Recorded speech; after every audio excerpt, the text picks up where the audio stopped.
Have you ever felt congested a few hours after eating a meal?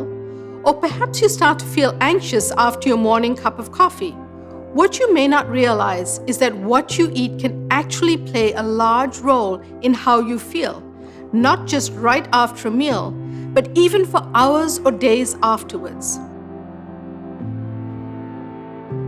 Hi, I'm Dr. Naidoo, a nutritional psychiatrist, author, and professional chef.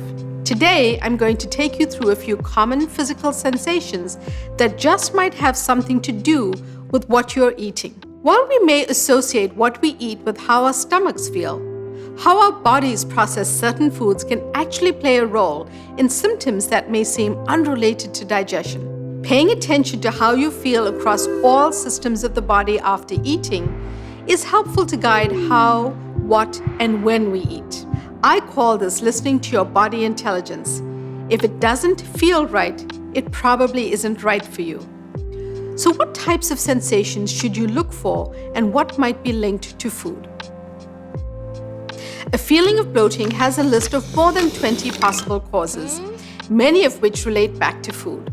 For example, your body uses various enzymes to help break down bigger pieces of food into smaller units that it can absorb. If your body doesn't have these enzymes or doesn't have enough, the pieces remain too big to absorb, and the bacteria in our guts begin to eat these foods, releasing gases as a result. If you have lactose intolerance, this may sound familiar, but it can happen on a less extreme level as well, when eating things like lentils and beans. In addition, you may notice some bloating when you eat foods that are higher in sodium. Sodium makes your body hold on to water, which may lead to feeling puffy and uncomfortable. It may not seem intuitive to connect how your head feels with what you put in your stomach, but there are many compounds in foods that can lead to headaches. A common culprit behind headaches is nitrates and nitrites, preservatives found in foods like cured meats and red wine.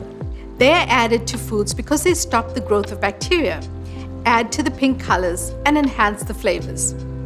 In our bodies, these compounds act as vasodilators, meaning they cause our blood vessels to open a bit more, which leads to more blood flowing through the blood vessels at any given moment, potentially leading to a vascular headache. Another reason your head might hurt could be that nice piece of brie or parmesan you just had. That's right, aged cheeses are another potential culprit behind your headache. Not all foods make us feel bad. In fact, there are a whole host of foods that can make us feel really good. There are many nutrients and compounds in foods that can boost mood, give you energy, and help you focus. We've all heard the saying that an apple a day keeps the doctor away. Well, I don't know about doctors, but an apple can keep an afternoon slump away. Along with various vitamins, minerals, and other healthy compounds, a medium apple contains about 13 grams of naturally occurring sugars and 4 grams of fiber.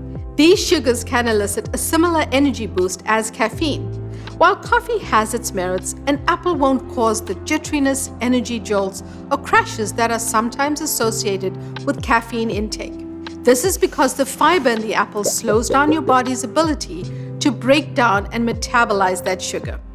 The next time you're feeling like you need an afternoon pick-me-up, try reaching for that red delicious instead of the cup of joe and notice how you feel. Foods like spinach, pumpkin seeds, and almonds are great sources of magnesium, which is a natural muscle relaxer. Some studies also indicate that magnesium can help lower stress and anxiety because of the way it alters levels of certain stress chemicals in the brain. More broadly, magnesium is needed for over 200 chemical reactions in the body. So by incorporating magnesium-rich foods into your diet, you are helping your body function well and keeping yourself a little calmer in the process. It's important to remember that food is your body's source of fuel and is used to make everything from cells to hormones. So think about that the next time you fill your tank, and notice how that food makes you feel to determine if it's right for you. I hope you found this helpful. I'm Dr. Naidoo. Thanks so much for watching.